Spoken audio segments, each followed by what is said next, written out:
just in case ma-disconnect tapos si ST mo, yan. When hindi naman tayo magtatambak ng activities, Joel, ah, tama lang, sakto lang, sabi nga nila. Basta magawa mo naman on time yung mga activities mo, so hindi ka matatambakan. Natatambakan ka lang naman is hindi mo ginawa on time. Katulad mga hindi nagawang exam, yung mga assignments. Okay? So, yeah. So, how do you define happiness for you guys?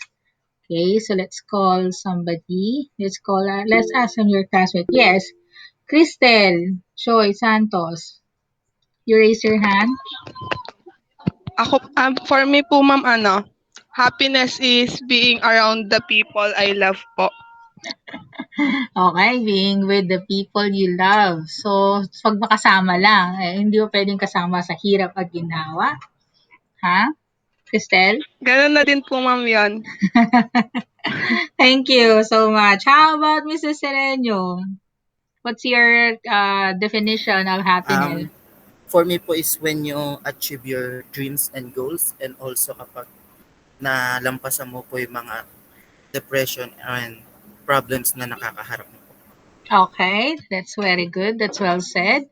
Sana yung, actually guys, yes, happiness naman si Angelica is when you sorry, wait lang. Kasi nakatingin ako din sa Iba tinitingnan ko screen. Sige, para makita ko to. Yan. Sige. According to Angelica, happiness is when you find the right place in peace. Okay? So, medyo malalim yan. Mga hugot niyo sa Facebook na naman. Facebook status ba to, Miss Arnaiz? Would you like to expound on that? Hindi po. So, when you write place, so are you referring to a future goal or a future yung parang how you see yourself? Tama ba? Yes po, yung parang sa right place po is yung kung nasaan ka, kung saan ka masaya po. Kung alam mo na yung goal mo sa buhay, then mahanap mo po kasi yung peace doon within you. Okay, thank you so much. And you have also Jobet saying that it is a positive feeling, of course. So this is more of the moment. And then we have Kinol, Francine saying that when you already learn how to love yourself, yes, that is correct actually. Before you'll be able to love others, you have to love yourself more. You cannot give something that you do not have. Okay? So yan ang tatandaan. And Erica, happiness is when your family and teka lang. Wait lang. Teka lang. Dami. Okay, happiness is family is healthy and friends are healthy. Colantro, being able to buy your wants and spoil yourself using your own money. Ikaw na. Parang yamanin si Miss Colantro. And then you have Brendan, Kel, Nara. Happiness is when you're doing something you've loved and enjoying it. That you love actually. And then Kabigas, happiness equals money. Baka money equals happiness. Miss Kabigas. I think it's the other way around, right? Somehow, given that you have money, you'll be able to buy things that would make you happy, correct? Is that what you meant? Yes. So it's the other way around. So money equals happiness. Then Miss Angeles said that happiness is when you surpass something that you're most afraid of. Okay, that's correct also. I mean, you have your end goal. Ay, almost similar with the ones that were given by Mr. Sereno. Ikaw naman, afraid of. Si Mr. Sereno naman, hurdles, depression, and problems. Then, honey, baling, happiness is when your life is doing good. Okay? Okay, so actually you can say that, yes, you see happiness when you're seeing things are going your way. And when you fulfill and satisfy your needs and wants, for Mr. Chuakiko, and na all po ko lang to. Totoo yan. Sana ako may pera. Yes, Mr. Ansano, correct. Happiness is being contented. That's actually how you gauge your happiness. But we're going to be talking about that later on. How do you gauge your happiness? What makes you happy? But that's also one thing to remember. Kasi if you have a level or you have a metrics for things that would make you happy, definitely it's something that would actually have a control of. Kasi minsan malay mo, masaya ka nga, hindi ka nga masaya kasi somehow, sorry about that guys, somewhere, meron ka kasing, alam mo yun, hindi mo masatisfy yung sarili mong kaligayahan. Hindi, marami ka nakikita ng mga bagay-bagay. Well, bata pa kasi kayo. Well, it's understandable that you see things that are quite different. Pinaghirapan. Okay? When you are worth it, when you know your worth. That's correct, Mr. Tababa. Okay? Palermo, Jessica, happiness is when you look at the moon. Siyempre, sapat yan, may kasama. Di ba, Miss Palermo? May kasama ba to, Miss Palermo? Mga ka-HHWW, holding hands while walking. Wala po, ma'am. Okay?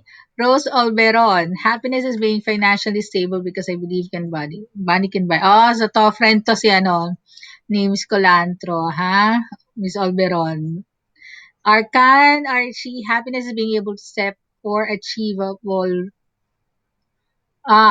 is being able to step or achievable regardless how small or it may be. Baka it's maybe happiness being able to step or achieve. Ano? Maybe you're saying is to achieve your goals regardless how small it may be. Parang kulang Mr. Arcan. And then Magno, Cyril, when I have peace of mind in all the things that you do. Okay? So kulang ng all the things. Kasi syempre hindi naman laging isang bagay lang tinitingnan natin. We're also thinking about other things as well. And Vite, happiness when you're contented in your life. Yes.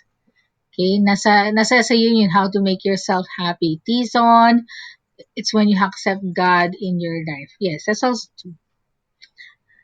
Maraming serotonin. Actually, yan, kasama yan. There are actually a lot of things that you can do to make yourself happy. Hug yourself. Actually, by doing the fetal position, it can actually flood you with different kind of chemicals inside the body, different hormones that would make you happy or contented. Okay? Happiness, according to Romana, happiness when you have the freedom to enjoy things. Well, yes, pwede rin. And Miss Lacaste, happiness is about letting go what you thought and just embracing where you are now. Okay? Parang may hinuhugutan to, Miss Lacaste. Ha? Meron ba itong hinuhugutan? Wala po. Meron nga niya. Baka may hugot siya na letting go. Okay, happiness is when you find the right person that can accept who you are. San Bandolis.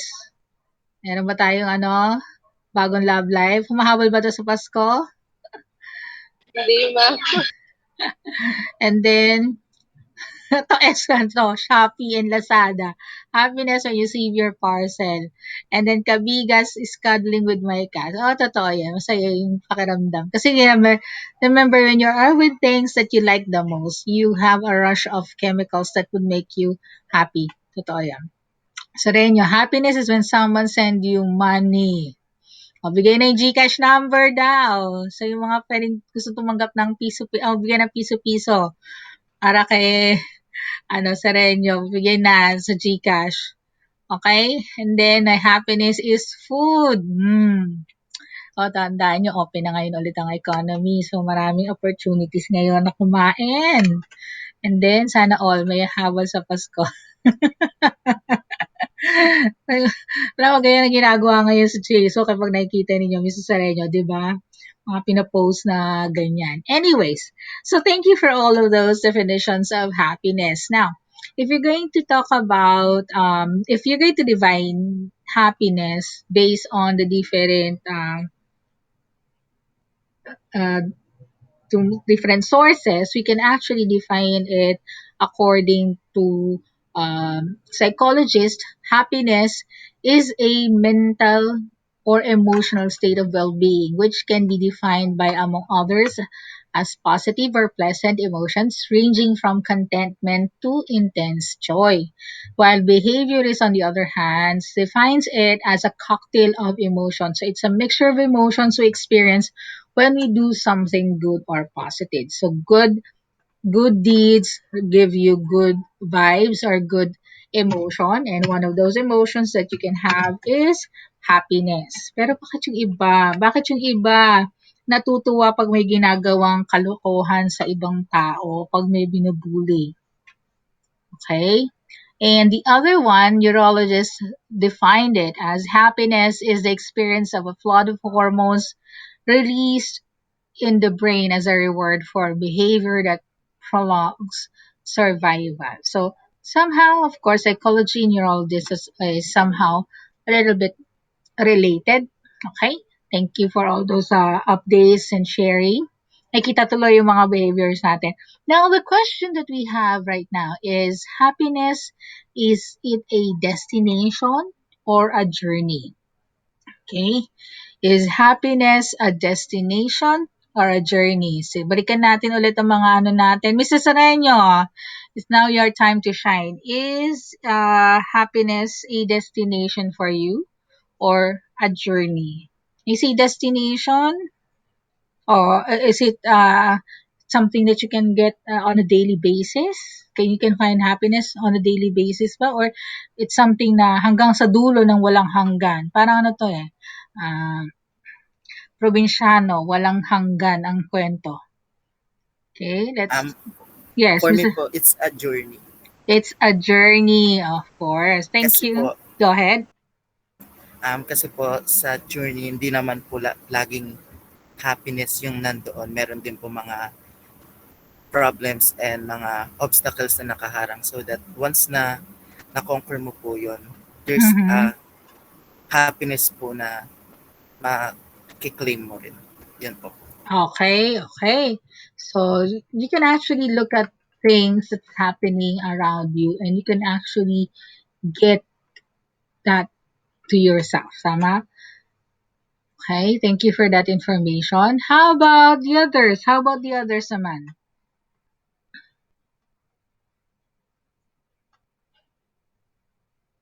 Sige, wait lang ha. Merong message sa...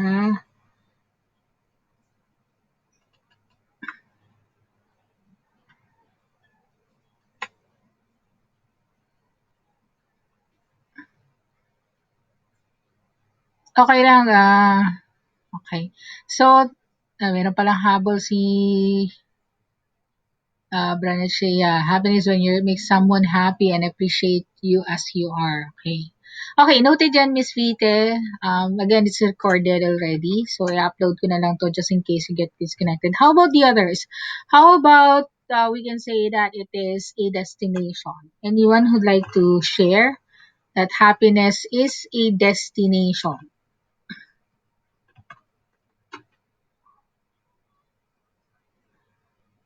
Yes, Miss Magno.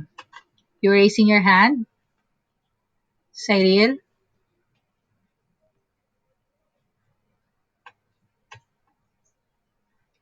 Napindot po, pero sige po. Thank you. Sige, go ahead. For me po, happiness is a destination since kapag masaya tayo sa ginagawa natin, hindi na tayo naglo-look back sa mga bagay na nagre-refuse na gawin natin. Ang gulo.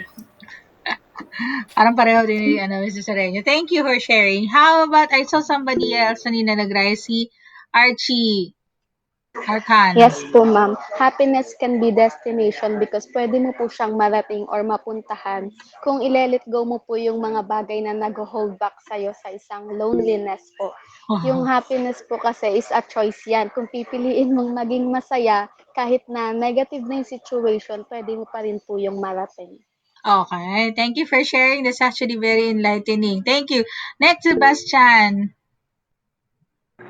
Ma'am, for me po, happiness is both po. Pwede naman po siyang yung destination mo po, pwede rin po yung journey. Pwede naman po ikaw maging masaya sa destination mo tapos masaya kung bago ka pumunta doon. Okay. Actually, very well said, Mr. Anzano. Yes, it's actually can be both destination and journey. And also here we have Miss Angeles. It's a destination po because you are the one who is choosing your decisions and the one who is responsible for that. It is given for that not every time it is a happy time, but it is important to look at things with full of hope and confidence that there is something worthy as valuable in everything we do, even if it's positive or negative. Well, very well said. Thank you so much. Ang gaganda naman ng mga ano nyo. Well, actually, tama naman lahat yan. It's again, it's based on your perspective. Happiness, as mentioned by Mr. Ansano, it can be both a journey and a destination. You take a look at the things that you want to have in life and focus on it. And then at the same time, every step of the way of your journey, on your as you go to your destination, make it happy or make it fulfilling. Di ba? Hindi naman porke kailangan masaya yung mga events, but you do things that could give you those chemicals that could make you happy. Okay, with that said, I have some videos here that I'd like you to look into. Wait lang ha.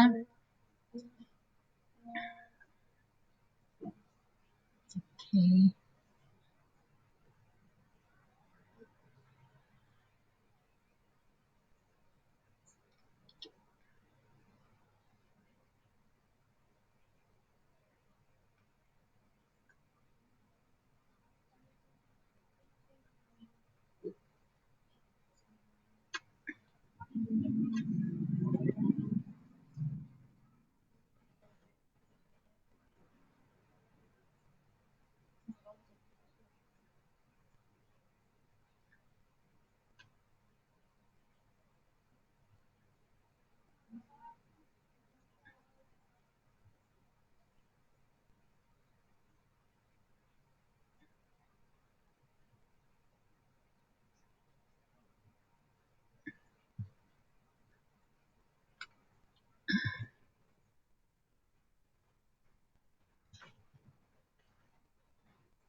Okay, so let me just share this.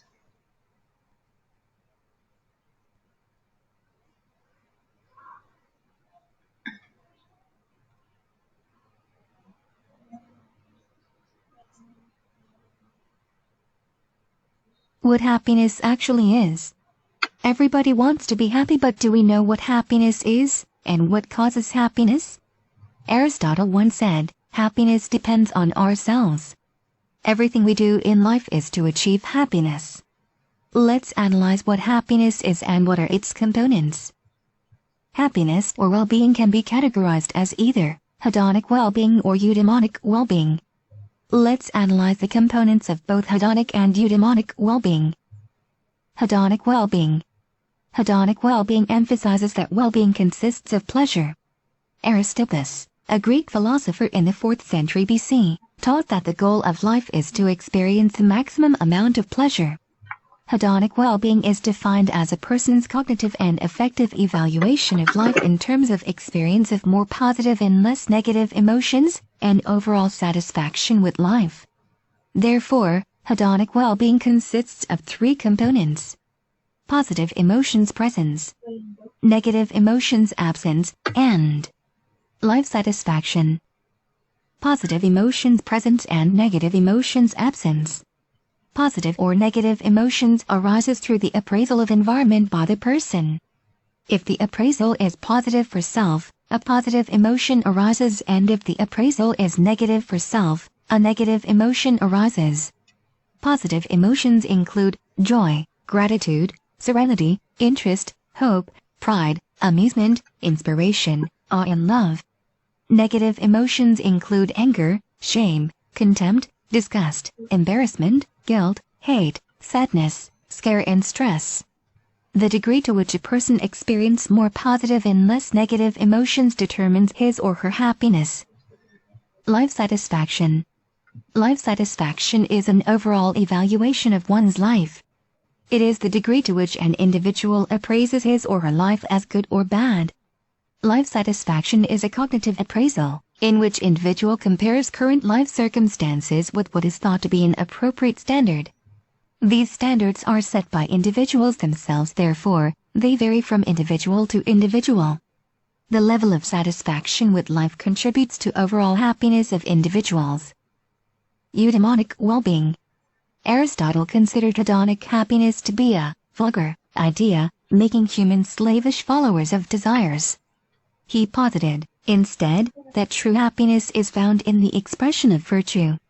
Eudaimonic well-being refers to effectiveness of an individual's psychological functioning, in which individuals realize their true potential. According to psychologist Professor Riff, it has 6 components: autonomy, environmental mastery, personal growth, positive relations, purpose in life, and self-acceptance. Autonomy. The qualities of self-determination and independence allows individuals to look inwards for own appraisals rather than look outwards to other people for approval. Autonomous people have internal locus of appraisal, sense of self-determination and personal authority. Environmental mastery. The ability to manipulate and control environment is a characteristic of mental health. Environmental mastery is to shape one's environment to meet personal needs and desires. Personal growth. To grow and expand as a person is an important requirement for optimal psychological functioning. The needs of potential realization and self-actualization are vital for personal growth. Therefore, it is important to have a sense of continued growth and development as a person. Positive relations. Warm and trustworthy interpersonal relationships are imperative for psychological health. The ability to love and empathize with others are seen as 2 central virtues of human beings. Therefore, positive relations emphasize the development and maintenance of warm and trusting interpersonal relationships. Purpose in life. Psychologically healthy individuals have purposes and goals in life, such as being productive or creative. Goals, intentions, and sense of direction are important for mental health. Purpose in life is the feeling that one's life is purposeful and meaningful. Self-acceptance. Self-acceptance is an attempt to feel good about oneself even while aware of one's own limitations. It is the acceptance of oneself and one's past life as well. Hedonic or eudaimonic, which one is real happiness?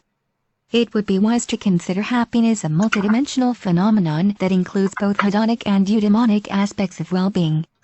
The frequent experience of positive emotions and less frequent experience of negative emotions and overall satisfaction with life are important contributors to happiness. At the same time, the strive to go beyond mere pleasure-seeking goals and look for autonomy, mastery, growth, relations, purpose, and self-acceptance are also important for overall happiness. Okay, so that's for the video. Wait lang ha. Isa pa ako.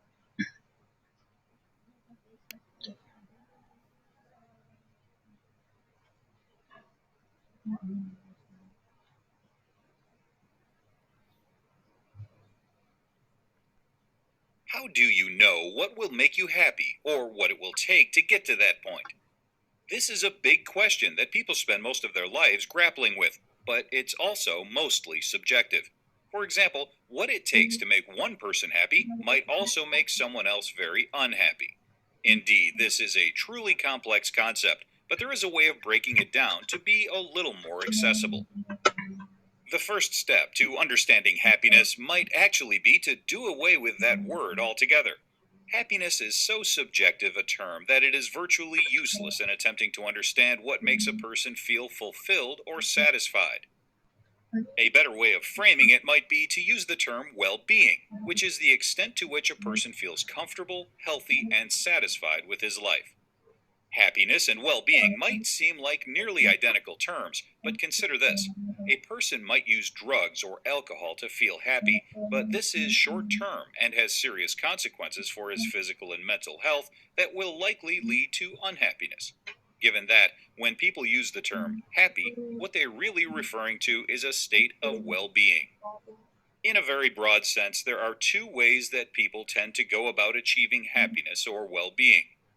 The first is the hedonic approach, which originated with the Greek philosopher Aristippus.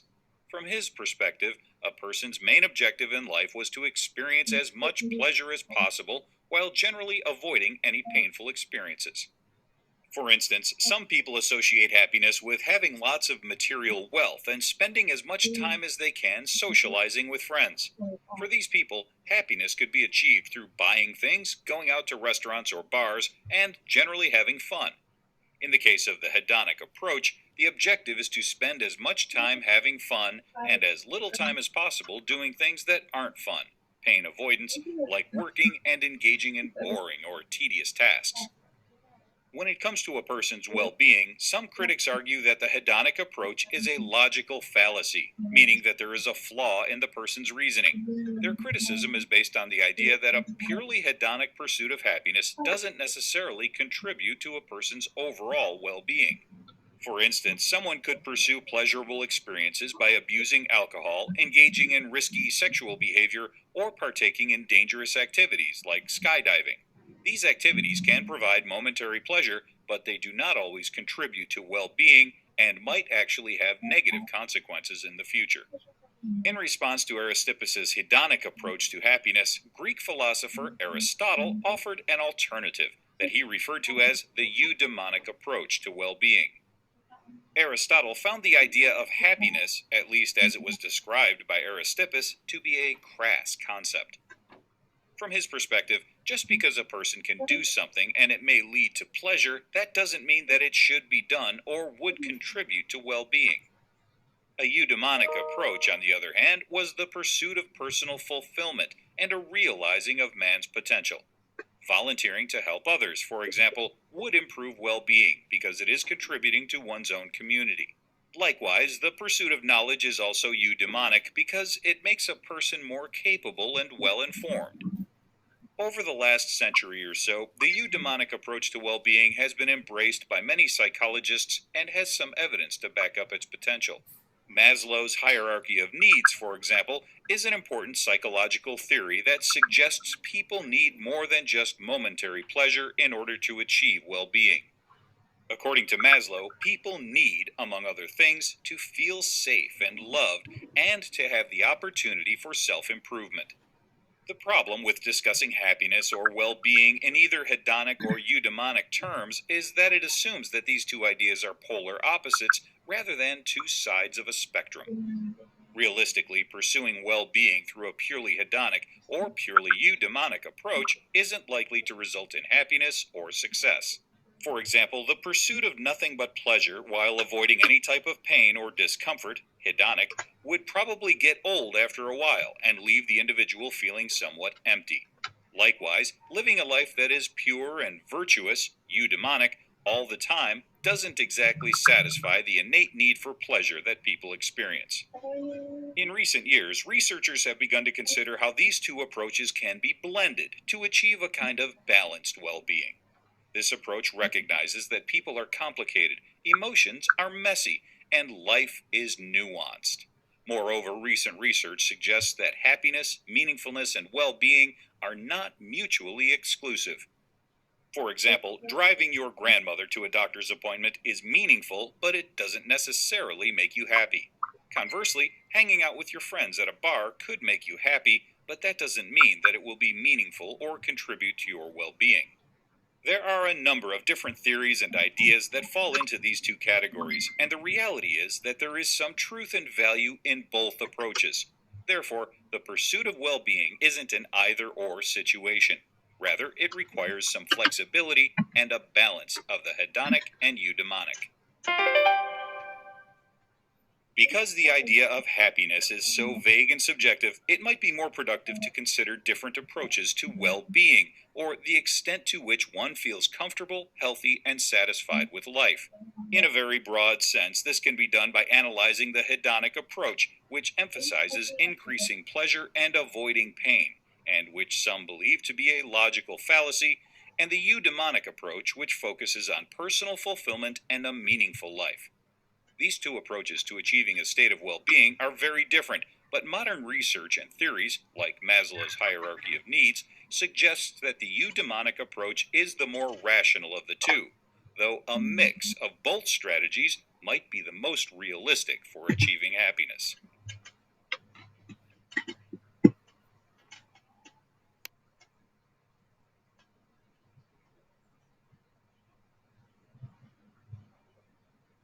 Okay, so that's for the video. Somebody tayo sa PowerPoint.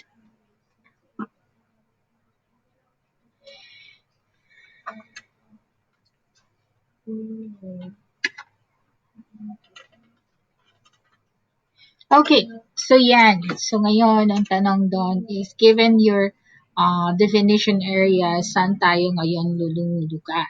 Okay, so the question is, can we have both? So if you're going to go back, things to remember about hedonistic happiness, it's getting all the maximum happiness with the absence of pain. Anything that would make you miserable, that would make you cry, to feel pain, it's a no-no for hedonistic. While eudaimonia, it's actually more on just not just being just happy, but to become the better person. Yan ang laging tanong lagi. Laging, pag nag-aaway, di ba, mga tao, usually yun ang tinatanong, be the better person, rise above the situation. Okay. Now, so if you're going to analyze the types of life that was mentioned on the second video, ito po yung relationship nilang dalawa. So, kung if you're going to look here, if you will notice here, the type of life that some of us may be experiences, we feel that we are void, mga wala, kawalan, or kahirapan. Okay? So, you might say that you don't have anything that would make you happy. You are actually very down. You'd say you're void. Now, if in case you're looking into getting what we call the sweet life, ito yung ano, yung parang lahat na sa'yo na, yung swerte, ando dyan sa'yo lahat ng gustuhin mo. Yes, somebody raise their hand.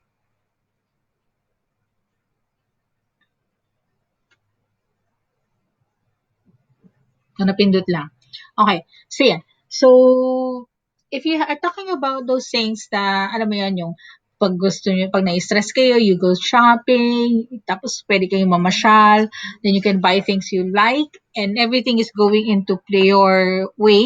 Kumbaga, lahat na lang ng sabihin mo, parang inilaan para sa'yo, you call that the sweet life. Now, the other one, with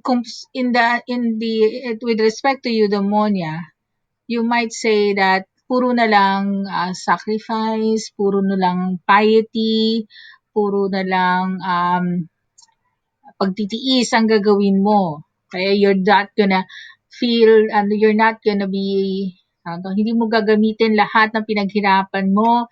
You're not gonna reap what you've sown. You're not gonna enjoy the fruits of your labor. You might end up having the dry life. Kumbaga, puro ganun na lang. Puro hirap ka na lang. So, kailangan mag-enjoy tayo. So, that's why it's called the fulfilled life. It's actually gonna be a balance of hedonistic and eudaimonia. You sacrifice for your end goals, or you put on effort for those things that you want the most. And then at the same time, avoid as much as possible yung mga paghihirap. Na to the point na hindi kailangan na maghirap ka, pero when you see avoid things that could make you cry, yung mga relationship na hindi naman maganda, let go. Yan. O kaya medyo magagastusan ka, tapos mauubos yung pera mo, let go of those bad habits. Okay? And then, look at the positive things in life. Okay? Now, in terms of getting this happiness, okay, these are the things that could usually help us.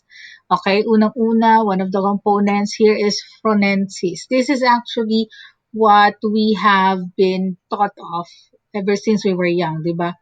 Taking the right actions. Di ba, pag mga bata, laging tanong nyo, tama ba yung ginawa mo? Di ba? Kunyari may ginawa siyang mali. Usually, hindi mo agad papaluin eh. Okay? Kasi, yung pagpalo dun sa isang tao, sometimes they see things on a different side. Unless na talagang matigas ang ulo mo, okay?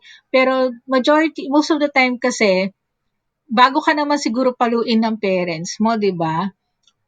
Hindi lang isa, dalawa, 10, 20 saway na sa'yo. Okay? Sabi nga nila, hindi tayo santo, hindi tayo na pagpapasensyahan. Things has to have some boundaries, okay?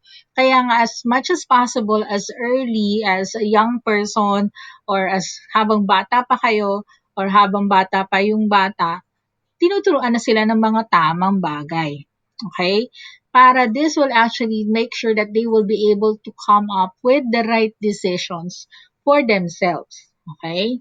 Kaya nga, di ba sabi nila, oh, wag kang umuwi ka ng maaga. Those are the things those are actually guiding questions that are given to us by our parents. Okay?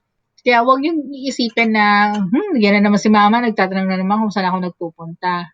Always remember, tinatanong kung nasaan ka, kung okay ka lang, baka buhay ka pa. Yan. Next, friendship. Okay? So, friendship actually is another thing that would make you happy. Di ba yung mga iba dyan, parang lalo na ngayon na nagluwag na economy natin or nagluwag na sila sa regarding sa restrictions. It's nice to see friends. These friends are actually the ones who would be able to help us. Not exactly financially, but alam mo yon, a friend in need is a friend indeed. Yun yung kasabihan na yun, totoo yun. Pag yung friend mo nandiyan sa'yo with through thick and thin, magka-problema ka man, nandiyan siya, hindi man ka mabigyan ng pera na hinahanap mo, pero yung support niya, okay, na lagi kang sabihin, kaya mo yan, who believes that you can do what you are, who knows that you are very capable. It's actually a big bonus points. Lalo na sa inyo guys ngayon, nasa college kayo, you should always have a good relationship with your classmates and make your classmate as your friends because although you are tama first year pa lang kayo guys, diba? So you still have 3 more years to go through. You just started first semester and you have 4 more years. And these are actually the best years of your life. Okay? Um, kami ngayon, just to share with you, kami mga magkakaklase ng college, we still have a good connection with one another. We share things. We are really friends to the point na, alam mo yon yung iba na pumupunta na sa bahay, you build your relationship with one another because during this time, kayo-kayo lang naman din ang makakapag-support sa isa't isa. Okay? So, yan ang tatandaan ninyo with regards to your friendship. Make sure that you have good support from your friends. If your friend is only there because of what you have and what you can give, hayaan mo siya, pero you know where your boundaries are. Okay? Pag yung friend mo hinihila ka na sa hindi magandang lugar, you have to say no. Okay? Because remember, papasok pa rin yung phronesis, yung being able to make the right decision. The friends will support, but you still be the one to carry any penalties. Next is wealth, of course. Walang wealth, walang power. Okay? Wealth can actually help you with getting to where you want to go. But it's not gonna be the end. It's not gonna be what's gonna make you really happy. Okay? Puro happy na lang tayo. Kakanta na tayo na happy. Shalalala. Hindi, pero totoo yan guys. Although yes, you can buy things, you can go out, you can hook up with anyone you want because you have money. But are you sure that they're gonna be there with you until the end? Diba? Paano kung naubos na yung supply mo ng pera? Okay? Same as with power. Lalo na yun yung sa election, di mo napapansin nyo. People come and go in political groups, but friends and your right attitude, yung pagpapalaki sa inyo ng tama will always stay with you. These things may help you get flourished or your good attain your happiness, but it's not gonna last forever. Remember, wealth and power you will not gonna have then until you die. Hindi mo masasama. Minsan, pag wala ka na nitong dalawang to, binibitawan ka na ng mga iba. Okay? So, yeah. Now, so as mentioned in the video, that the ancient Greek society believed that acquiring these things would certainly bring happiness. Okay? So, that would actually lead us to getting what we call the greater good. Now, as the time changes, these components tends to change. Okay? So, kung dati nag enjoy kayo ng barkada ninyo na araw-araw na inuman, Okay? I'm not saying na nagiinuman kayo ngayon, pero hindi nyo masasabi, di ba? It's part of growing, guys. I'm not saying na perfecto tayo or what. Pero sooner or later, you'll come to a point na you'd really be happy going out. Lalo na, sabi ko nga ngayon na open air economy. Dati kasi, hope you mind me sharing, there was even a time na pagkatapos namin doon sa trabaho noon, punta kagad sa pinakamalapit na inuman. Parang, alam mo yun, wow, relax, relax. Then afterwards, parang, iinom na naman, nakakasawa din. Okay? So you tend to change. And also the way that you talk with your friends. When you grow older, you will see na iba na yung mga focus ninyo. Okay? Hindi na ngayon ang tanong, sino yung pinakagwapo? Sino yung girlfriend ni ganito? Hindi na. Ang tanong doon, kamusta ka na? Kamusta yung buhay mo? Ano pang plano mo? Yan. Okay? Because things change. Nothing is constant. Okay? The only thing that is constant is change. Okay? Now, today, we are expected to become the man of the world. Remember, you are seeing some people who are usually addressing issues about global warming, climate change. You're not expected to be like that. But at least you do your share to making the world a better place. Okay, so usually you tend to work with an institution, you share your funds, or you donate money to government agencies or third parties or companies that is helping um, others who are victims of calamities. Yan. That is actually another way of making you feel good, di ba? Pag nakadonate ako kay kay GMA sa nagpadala sila dito sa gantong nasalanta ng bagyo, parang ang gaang na feeling mo, 'di ba? Parang may 1 point na ako sa taas, meron akong 1 point para kay God, parang ganon, 'di ba? Okay? Now, another thing before, competition is a thing. Okay? But now hindi na po siya survival. It's more on helping one another to survive. When you were still kids, you will say, uy, ako yung top 1, gusto ko top 1 ako, gusto ko ganito, lagi akong perfect.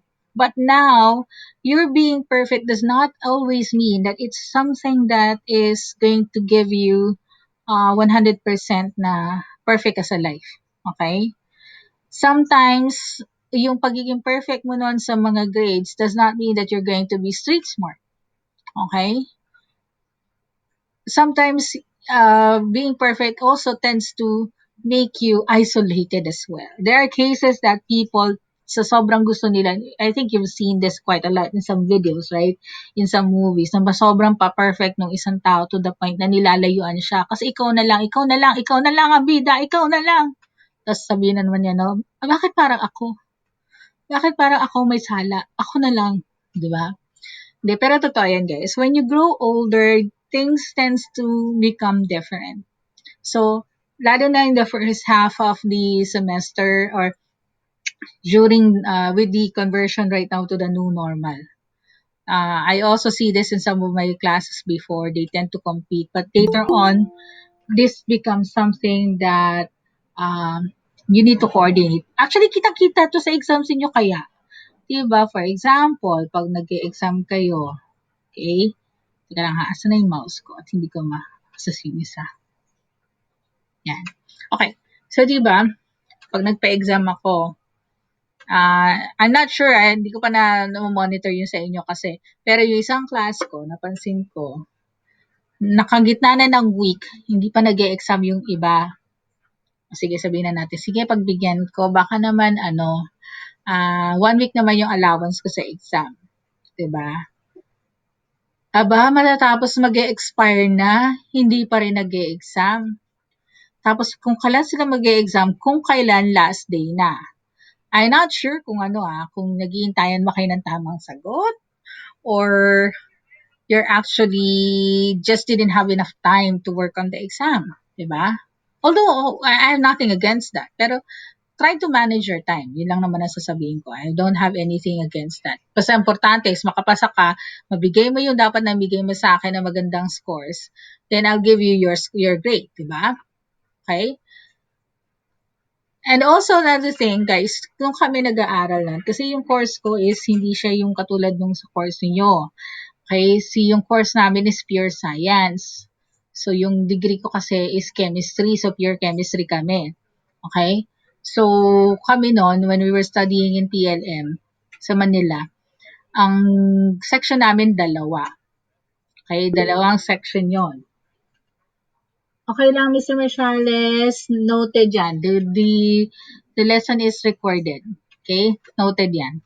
You can actually post on the GC. Don't need to worry, Mr. Marshales. So, sabi ko nga, just to go back to the kwento, two sections kami nung first year. Pagdating ng second year, unti-unti na kaming nalagas to the point na halos 30 na lang kami nag-graduate na kasama namin yung mga bumagsak na higher years na kasabay namin graduate. So the survival between us classmates is not just to become the top notcher of our class, but to pass and make sure that we all graduate ng sabay-sabay. Okay? So, dun sa amin kasi ano yun hindi, ano ba to? Mas stricto kasi doon sa school namin. So, iba talaga yung competition, iba talaga, hindi na kami nagko-compete. Alam na namin na yung dalawang classmate namin ang pinakamatalino sa lahat.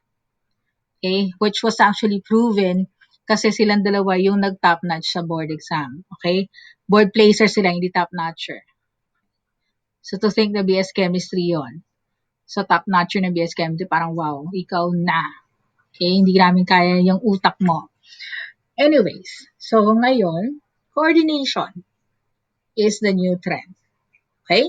Now, another thing to remember is that Western and Eastern concept of happiness or human flourishing and society is also different. So, ito yung mga characteristic ng Eastern and Western. So, unang-una sa Eastern, it's more of community-centric. Now, napapansin natin ito sa Pilipinas, diba? We are Eastern people. Nakatira tayo sa Asia. So, yung characteristics, ando dun yun. Now, di ba pag pupunta tayo, pag lagi sinasabi ng nanay natin, ayos ka, nakakahiya ka. Kasi we're actually looking into how people are going to perceive us. And our parents were designed because we are an Asian country that the community has a say on us. Kumaga kaya nila tayong api-apihin. Diba? They can tell us a lot of things na, ay, pangit. Pag sinabi gano'n, ay, ang pangit ang ano, parang tuloy isyong malaki, pero hindi naman pala ganun kapangit. It just so happened that somebody said that, na apektado tayong lahat. Pero if you're going to go to the Western, okay lang. Wala silang pake, di ba may mga iba nga eh. If you go to a public school sa, sa US, example natin sa US, kasi sa public school sa kanila walang uniform. Yung iba nga dyan, kung ano lang masolbat nila, lahat na lang na masuot nila, okay lang. Basta hindi ka mukhang kahalay-halay.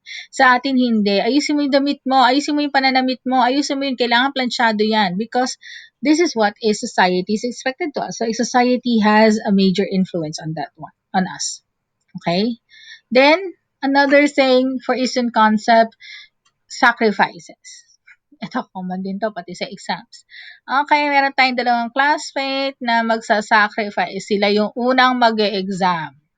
Ibig sabihin, sila ang may taas na tsansa na bumagsak. Para na makita nila yung mga magiging exam natin. Okay? That is true. Nakikita rin natin to, lagi merong sacrifice. Then you have also Confucianism and Bushido style. So this is actually a philosophy in life that was established in China and in Japan. So this is more of, again, ano ba yung mga characteristic ng Confucian and Bushido? Actually, pareho lang sila. They have loyalty, pagiging upright.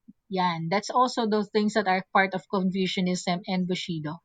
Pagiging upright, pagiging righteous, doing the right thing, kailangan may loyalty ka, lalo na sa Bushido, kaya nga di ba ang taas ng nila loyalty nila pagdating sa mga tao, na hanggang sa huling-huling ang sandali is nandun ka, and if in case you, as a Japanese or as a Chinese, go against your loyalty to your superiors, pwede ka nilang ipapatay.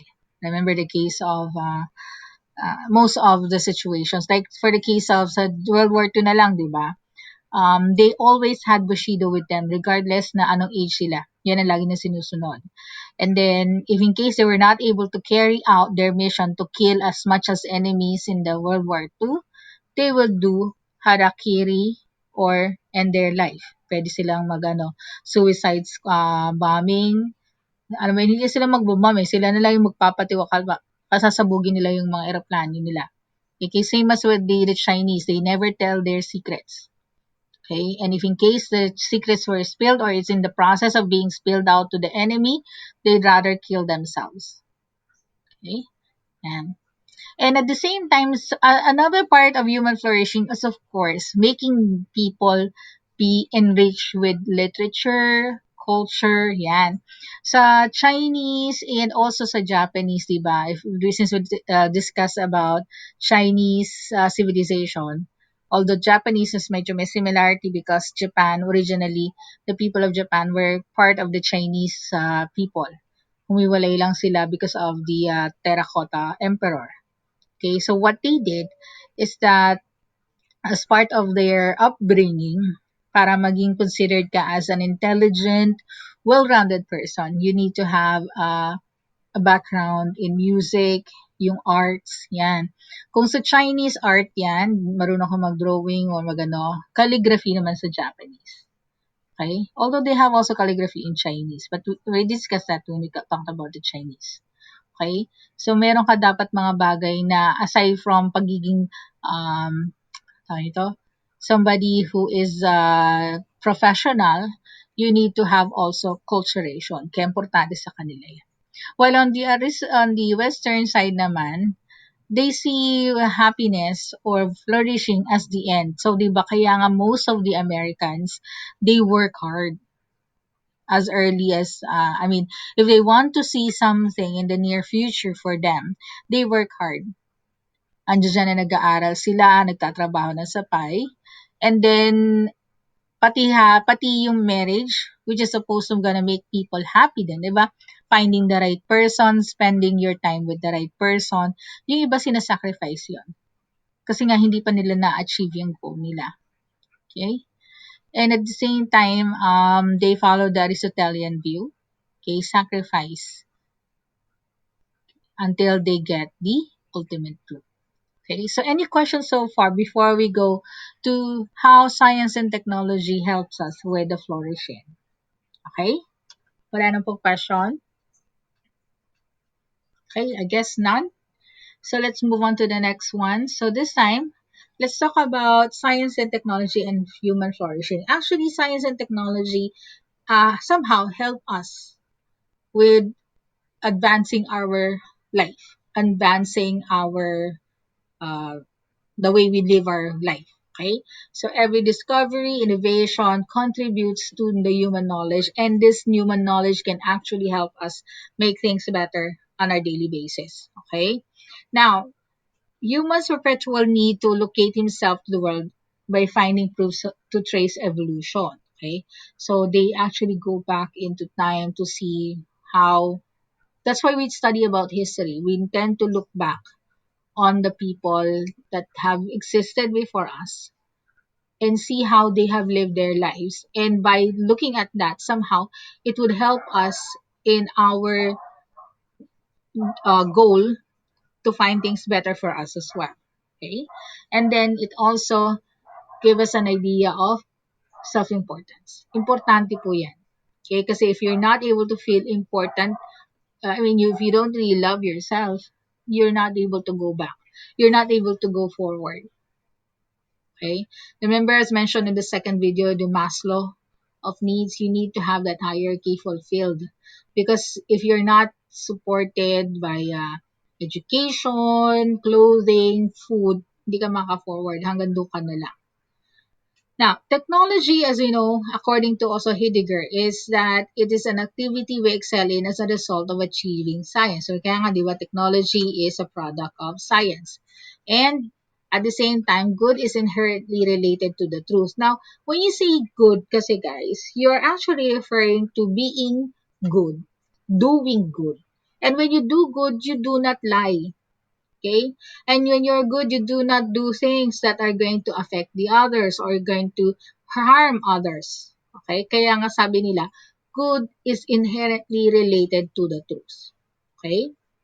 So another one regarding science is that science is as a method and as a result. Okay. Now we know that science actually is a branch of it's actually filled with different bodies of knowledge. And before that you get that body of knowledge, you have to follow a rigid method, which is the scientific method. So inside the scientific method, you have to observe, determine the problem, formulate the hypothesis, conduct experiment, gather, analyze, and formulate conclusion and recommendation. So, given that you're following this, okay, therefore, we can say that science is a rigid method. You cannot skip a process. Because if you skip a process, therefore, magbabago na yung sagot mo or magbabago na yung conclusion mo. And remember, the important factor about being scientific is that it is replicable. Kahit na, for example, nag-experiment ako dito, pinublish ko, and may nag-test ng experiment ko. Kahit nasa Timbuktu pa siya, or nasa North Pole pa siya, basta pag ginawa niya yung experiment ko, at nakuha niya yung same results, ibig sabihin, establish yung idea ko. Okay? And at the same time, usually the process would actually be able to, given it is a science, it can be reasonable and it is empiricism. So when we say empiricism, it is empirical, it is testable, and it can be done. Okay? So yeah. Now another thing to remember is that science is a social endeavor. Okay? Now if you're going to look at the picture here, what do you notice? Ano yung mali dito? May mali ba dyan? Although nakasulat wrong siya. Pero, meron bang magpaparong sa kanya? What are the things that could make it wrong? Anyone? Let's call Miss Santos. Santos ba tama? Crystal Joy. Yes, ma'am. Yes, what is wrong with the picture? Kaya ba mali? Wala po akong napapansin.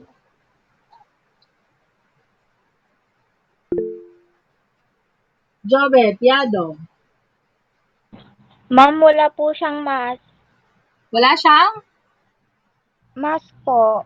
Walang mask? Opo. Di ba po ma'am, pag sa laboratory, kailangan po na nagmamask? Okay. Pero look at the description. Is Yado.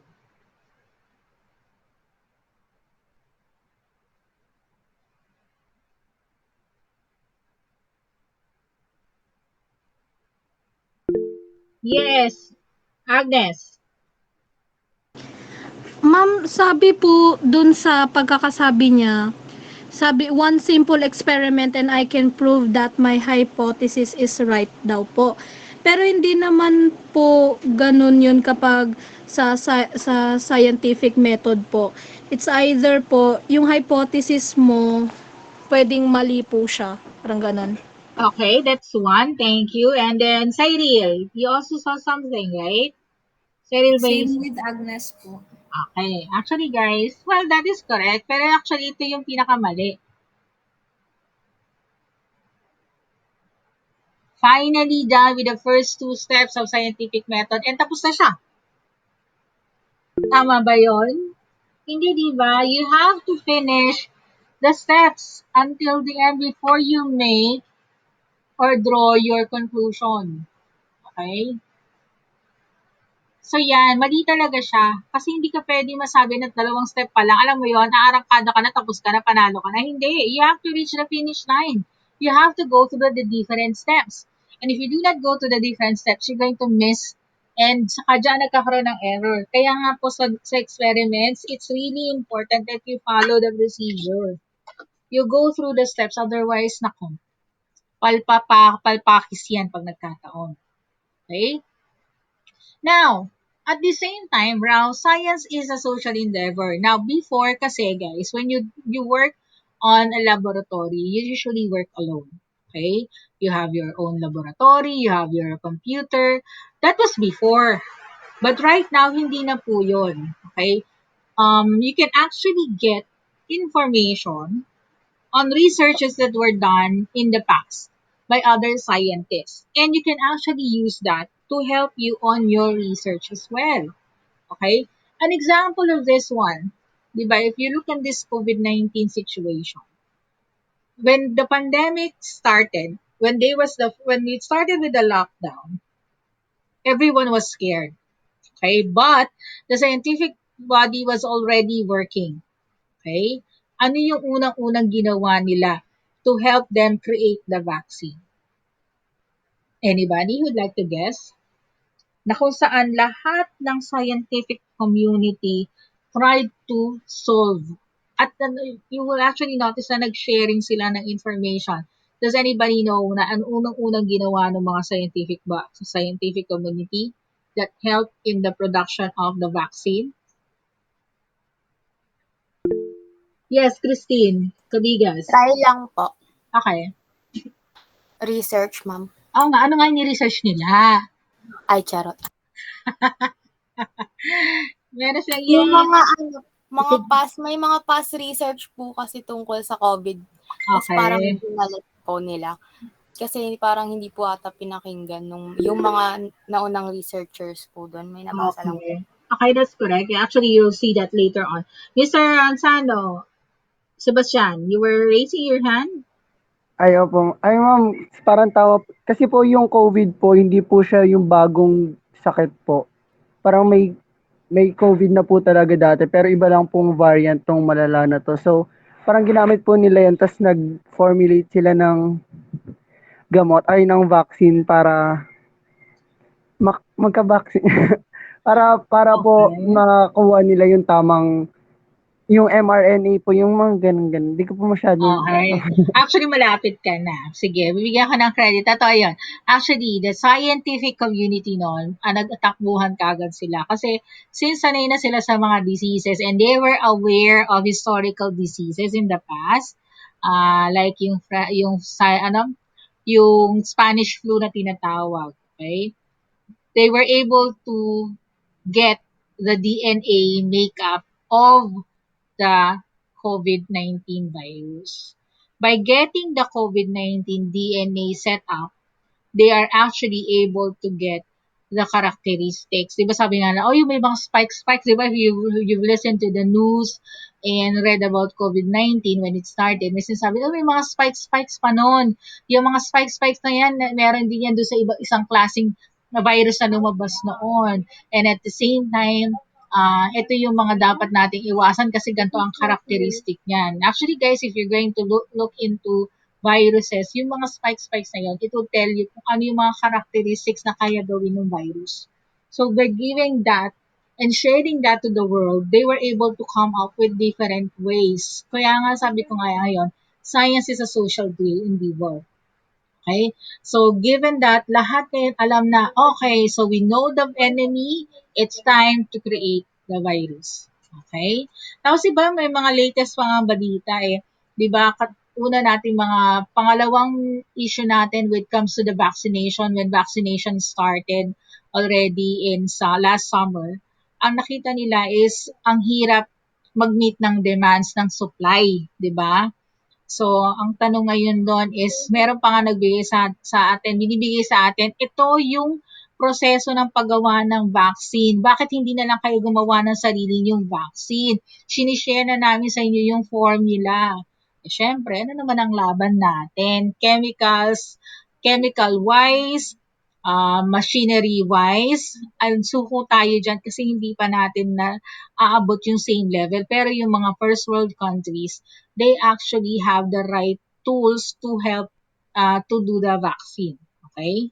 Pero the good news about is that hindi lang tayo bumibili ng vaccine, pinadadalhan din nila tayo ng vaccine. Alam mo yon?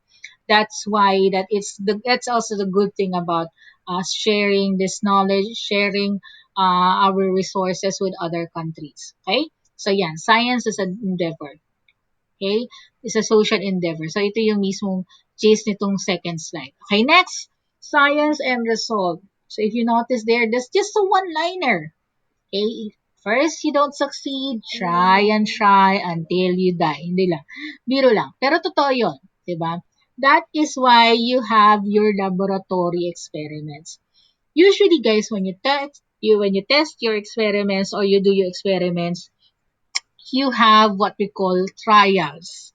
You need to have at least pag mga bago yan, hanggang hindi mo na-achieve yung results, try and try until you succeed. Okay? Pero sa mga experiments, sa mga researches, yung mga mga simpleng research sa courses, 3 to 5 trials.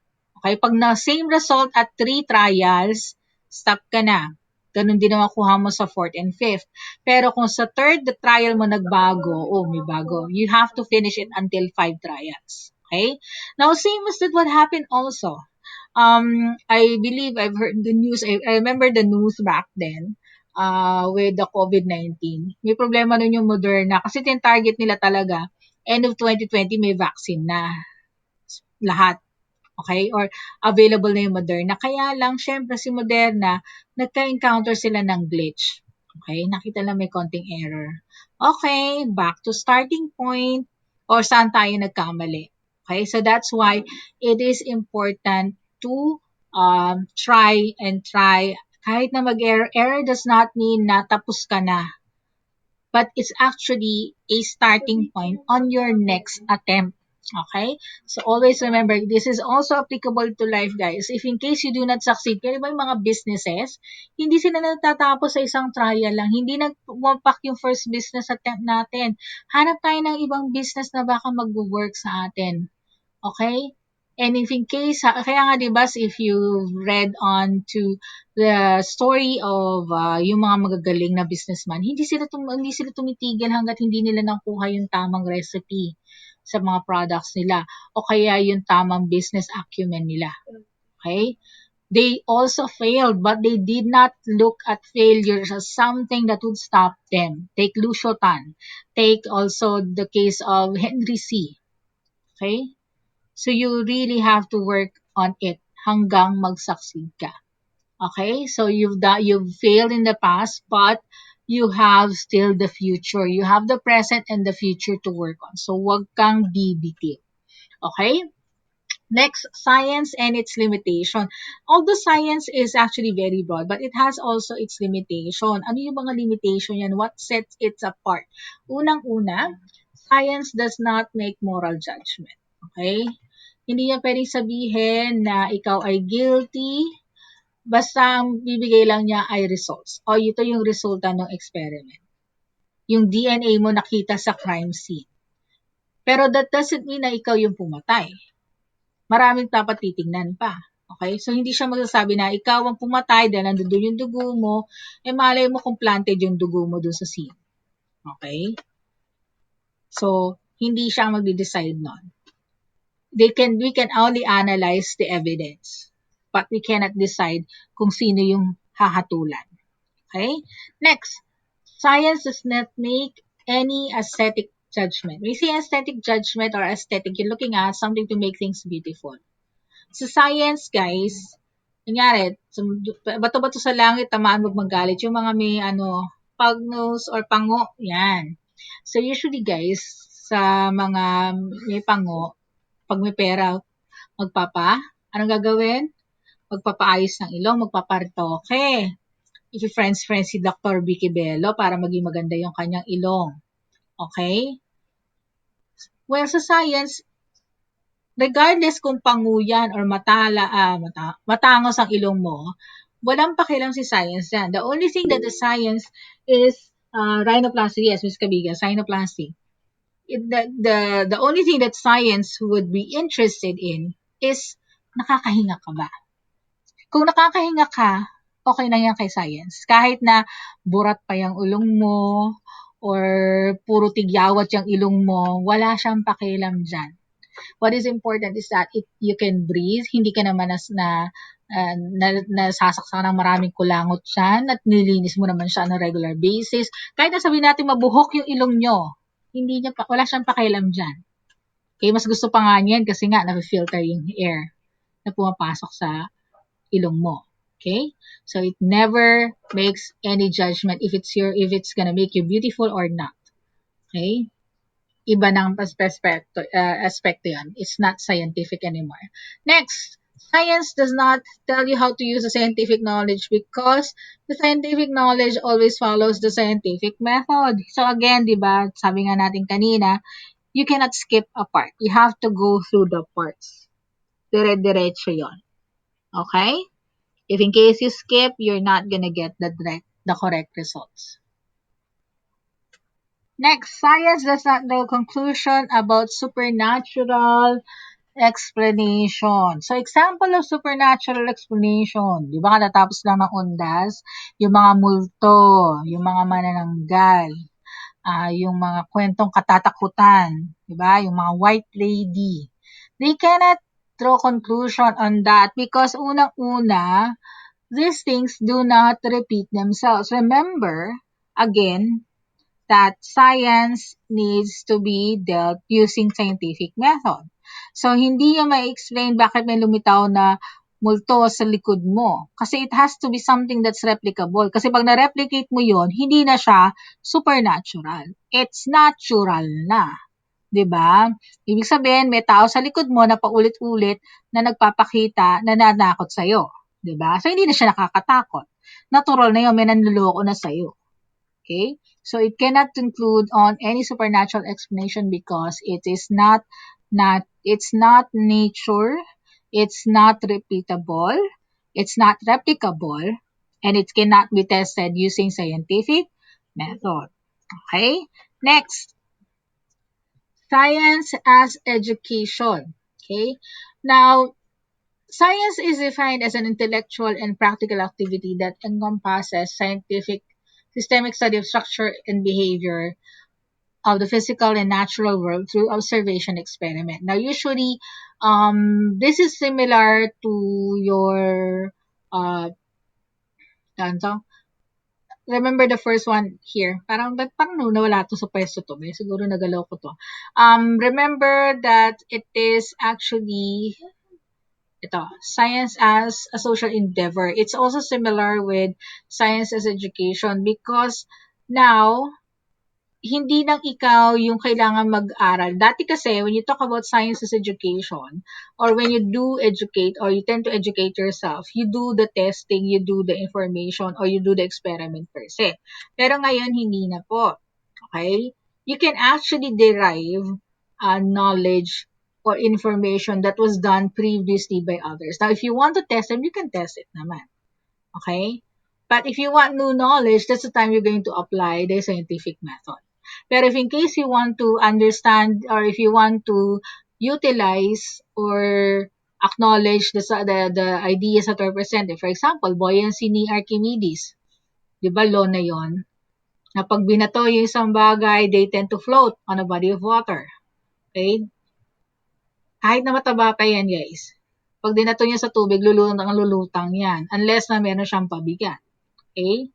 So, it's actually something that hindi na po siya na 100% that you can go through the scientific method, but you can actually get those information previously learned or shared by other institutions or other scientists.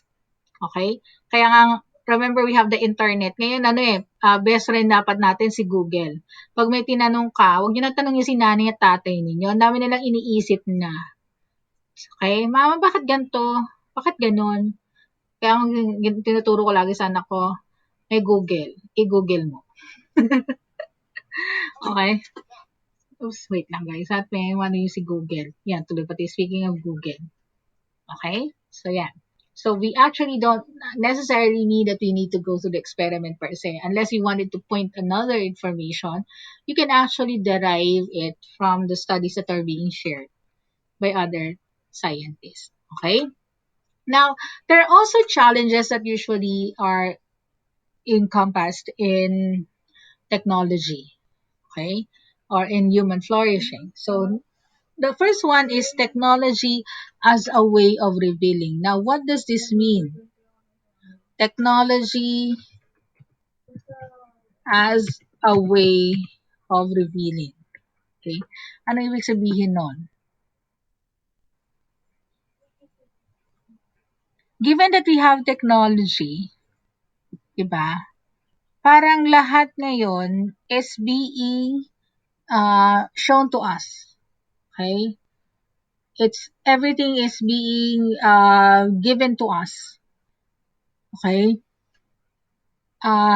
Hindi na tayo nagkakaroon ng discovery in the process. Okay? So, yun yung nagiging problema. So, the technology actually gives us, although it makes our lives so easy, right now, hindi na natin kailangan magkaskas pa ng dalawang bato para lang magkaroon ng apoy. Okay? Pipindutin nyo na lang yung kalan nyo or i-click nyo na lang yung kalan ninyo, may apoy na yan. Okay? Or if you want, dati maglalagay pa kayo, babantayan nyo pa yung pagluluto nyo ng kanin. But with technology, we have the rice cooker. Intelligent pa nga ngayon eh, may intelligent rice cooker na, di ba? Na kung saan sabihin niya, oh, may magsasalita sa'yo, it's about to it's already cooked. Yan. So given that we have the technology that that we are enjoying right now, parang everything makes it available to the point that parang we are getting dependent on it. Okay? And at the same time, everything is up in the open already. So parang nasasanay na tayo sa kanya. Okay? Next. When technology and humanity crosses. Actually, these are the things that are now being faced by manufacturers, industrial robots, service robots, and artificial intelligence. Okay, so when you say industrial robots, you're talking about machineries, production. So for example, you're referring to production ng kotse. Okay? So yung production ng kotse, okay, before you have specific men who do the welding. Ngayon hindi na. It's actually the machine who does the welding. Ang gawain na lang ng tao, siya yung magsiset. Siguraduhin nyo yung tama yung pagkakapwesto ng dalawang bakal. Tapos, lalapit yung welder, yung machine welder, and then siya na yung mag-i-spot. Okay, so what happened here is that, of course, there is a less people will be doing the jobs. Okay? Next is service robots. Okay? Napansin niyo to siguro, an example of this one is McDonald's. Sino dito nakapag-try na noon nung bago pa magsarado ang economy? Yung pag umorder ka, you have the option to go to a touch screen to place the order. Anybody who had done that? Na-try niyo yon? Hmm? Hello? Diyan pa ba kayo, guys? Nandito pa po. Okay, sino naka-experience nun sa McDo na magta-touchscreen? O may pila pa rin kayo doon sa tao? Sa ano po, sa Venice po may ganun po. Sa Venice. Oo, sa Venice meron doon. Sa Uptown meron. Oo, meron na rin sa Uptown. Okay. Sa Venice kasi doon ako dati nag-work sa katapat na opisina doon. Doon kami dati. So, every day, even sa Jollibee, meron na rin touchscreen. Minsan nainis pa ako kasi pag hindi daw ginamit lagi yung touchscreen ng Jollibee, nagloloko yung machine. Hindi na pwede gamitin yung card, yung GCash card natin. So, ang nangyayari tuloy, hindi ko na siya magamit. Magpapa-order ulit ako doon sa harap or magtatawag ako ng tao para ayusin muna para maka-order ako. Okay, so those are example of service robots. So, pero, although this is actually a way for them to be able to do their service, but again, making things better for them, less jobs. Okay. Next, artificial intelligence. This is actually the thing right now in the 21st century. Although this has been existing prior, but with artificial intelligence, this is actually the one that is used for marketing, guys, right now. An example of this one is sa Facebook, meron siyang AI na sarili. I'm not sure if you've noticed this. If in case you clicked on something or you looked for something, let's say, naghanap ako ng facial wash na gusto ko. Tapos, or naghanap ako ng magbebenta ng particular brand ng facial wash sa Facebook Marketplace. Okay, so that's an example of a platform. Di ba, may marketplace doon. So, after kong magawa yun, later on, ayan na, flooded na sila. O kaya kahit hindi kayo maghanap, may maklik lang kayo na ad sa Facebook. Ano mangyayari? Mamaya lahat ng related na ad, papasok na sa iyo. Lahat na yun ang isasuggest niya. Iba na yung isasuggest niya sa iyo. Okay? So that is an example of artificial intelligence na binabayaran ng malaki ngayon ng mga manufacturers or ng mga platform developers. Okay? So yan. Kasi it actually tailors suit to your needs. Okay? Kaya pag may binili ka sa eBay, tapos mamaya, although nabili mo na yung gusto mo, baka meron ka pang, alam mo yun, isasuggest din nila. Yun yung tinatawag nilang upselling, parang upselling style yan, na, o baka kailangan mo pa ulit ng gantong item, meron pa rin kaming ganito, yan. Okay? So, ganyan din. Usually sa mga sales website, meron yan, eBay, ano to? AliExpress, yan. Those are the things that usually happens with them. Okay, now let's talk about the ethical society challenges that is usually brought about by AI and robots. So, sabi ko nga sa inyo, as always, if there is a lot of technology available, marami nawawala ng trabaho. So, yung mga ibang manufacturing companies natin na nasa Laguna, nagsisara na sila kasi nga po, some of them are no longer, ano ito? Most of them have been replaced by machines or either na mahalan sa mga tao. Okay? Kasi 'di ba sa Pilipinas mas mahal ang workforce natin kasi nga mas magagaling tayo mag-English kaysa sa mga ibang mga bansa. Kaya nga yung ibang mga manufacturing companies ando doon na sa ibang bansa. Okay? And then yung mismong paglagay nila ng mga automated systems like yung ordering system or service robot na tinatawag natin kanina tungkol dun sa Jollibee and sa McDo, this is actually less people on the workforce ng McDo. Okay? So instead na mag-hire sila ng mga cashier, ilalagay nila lang sa uh, sa kitchen staff. Pag nilagay nilang kitchen staff at masyadong sa marami, hindi pwede na nilang let go yung ibang mga tauhan or hindi na sila masyado mag-hire kasi marami ng kitchen person. Okay? So, yan. Next, losing human skills due to technological excellence. Okay? So, what does this mean? So, when you have machines that does your bidding or does your work, you don't need actually some people to work for you. You can actually just go to machine. For example, yung smart home, example na ng smart home eh. Yung dati kailangan mo pa ng ano to? For example, sasabihin mo si Alexa. Sino nakarinig din dito ng Alexa? Is anybody here who's familiar with Alexa? Okay, Joel. So Alexa is actually an artificial intelligence. It's a device that you can actually talk to, give commands. Parang ano yan, si Siri ng Apple at Bixby ng Samsung. Okay? So, ganun din na nangyayari sa AI. So, for example, okay, Alexa, play me a music, ganto, ganto, ganto. Tapos sasagutin niya, playing this tune. Gaganon sa'yo, si Alexa. Okay? And then, okay, Alexa, turn off the lights. Okay? So, pati ba naman yung magpapatay ng ilaw, kinatamaran mo pa. Diba? Okay, door open. Yan, pag smart door ka, tapos to the point na na-lock ka na.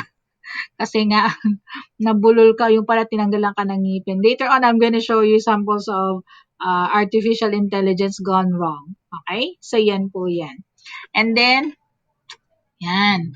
Another one is artificial intelligence can be destructive and give you unwanted tasks. Totoo yan, guys.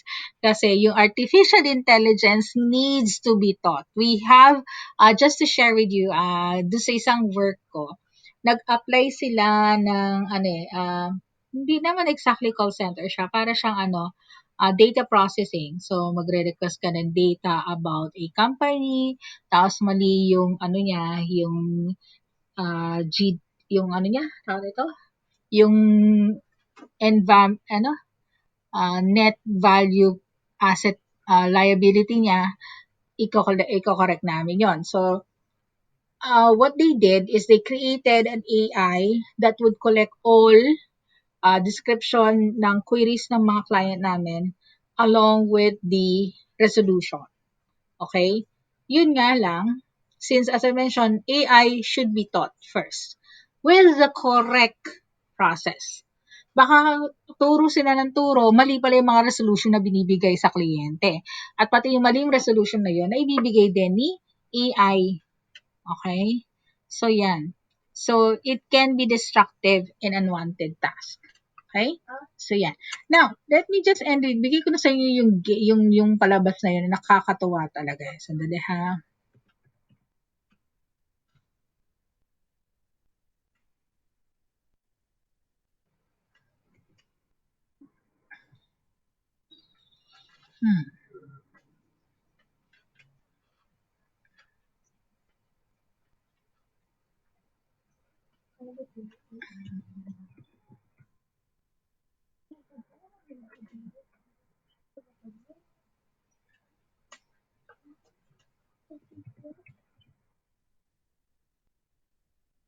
Okay, so, wala siya. I don't know why. Wait lang ha.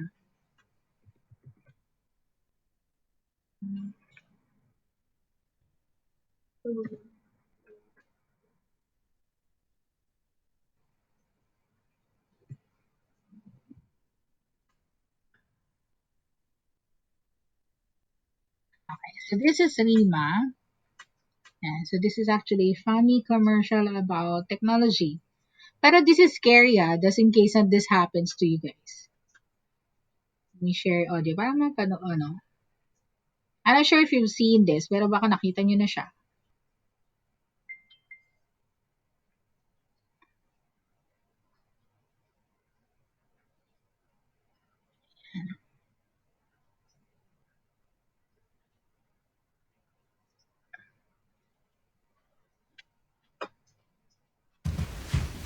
Playing jazz. Playing jazz.